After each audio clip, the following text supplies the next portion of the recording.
اعوذ باللہ من الشیطان الرجیم بسم اللہ الرحمن الرحیم۔ میں ہوں سمیع اللہ خان ایڈوکیٹ۔ آج ہم بات کریں گے کہ ووٹ کا اندراج کیسے کیا جائے۔ پاکستان کے قانون کے تحت 18 سال کے مرد یا عورت، لڑکا یا لڑکی، جب وہ 18 سال تک پہنچ جائے تو اس کا نام جو ہے وہ ووٹر لسٹ میں درج کر دیا جاتا ہے۔ اگر آپ کا نام ووٹر لسٹ میں درج نہ ہے تو اس کا ایک آسان طریقہ یہ ہے کہ آپ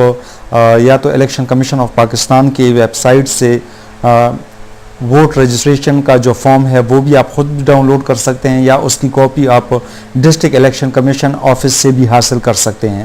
وہ فارم لے کے آپ اسے فل کریں گے، اس میں اپنا شناختی کارڈ نمبر وغیرہ، خاندان نمبر، یہ کمپلیٹلی فارمیلٹیز جو ہے وہ اس میں تمام خانے آپ فل کر کے ڈسٹرکٹ الیکشن کمیشن کے آفس میں وہ آپ جمع کروائیں گے، جس پر الیکشن کے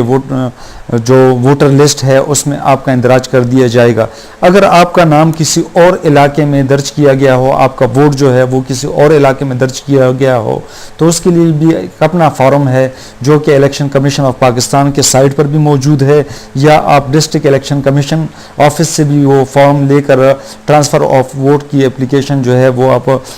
فارم فل کریں گے اور وہ جمع کروا دیں گے، اور اپنا ووٹ آپ اس طرح سے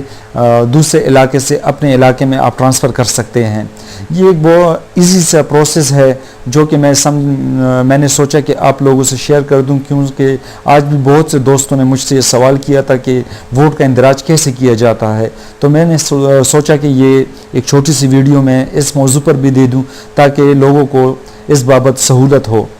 تھینک یو جی، اللہ حافظ۔